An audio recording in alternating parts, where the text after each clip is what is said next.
Masarykovo náměstí ožilo v neděli 29. května hasičskou akademiádou, na kterou přišlo díky vydařenému počasí několik tisíc malých i velkých návštěvníků. Tuto zábavnou akci pro celou rodinu zorganizovalo statutární město Karviná společně s městským fotbalovým klubem MFK OKD Karviná. Záštitu nad touto akcí převzal primátor města Tomáš Hanzel. Dnešní den jsme připravili samozřejmě hlavně pro děti. A s tím, že s dětma přijdou i rodiče, tak vlastně je to takový den pro celou rodinu. Chtěli bychom, aby si to dneska děti užili, aby ten dnešní den, když, jak vidíme, vyšlo i počasí, byl čistě jenom pro ně.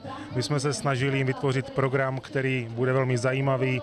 V 5 hodin tady vystoupí Miroš Šmajda, finalista Československé Superstar a mnoho dalších atrakcí. Hasiči z Karviné si pro malé návštěvníky připravili nejen ukázku své techniky, ale také ukázku zásahů v nejrůznějších situacích. Děti si nejvíce poradili s nejrůznějšími úkoly v duchu hasičiny, které museli zvládnout v soutěžích, a přilákala je také spousta her.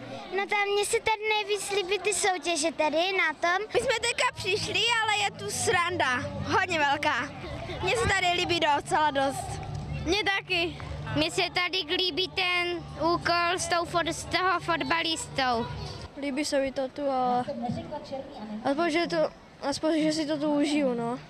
V různých stáncích si pak odvážlivci mohli vyzkoušet facepainting, malování omalovánek a obrázků, stolní fotbálek a mnoho dalších nejrůznějších atrakcí. Součástí akce byl také bohatý doprovodný program, o který se postarali majoretky karvinského Juventusu nebo Majda Rajfová s Mirem Šmajdou.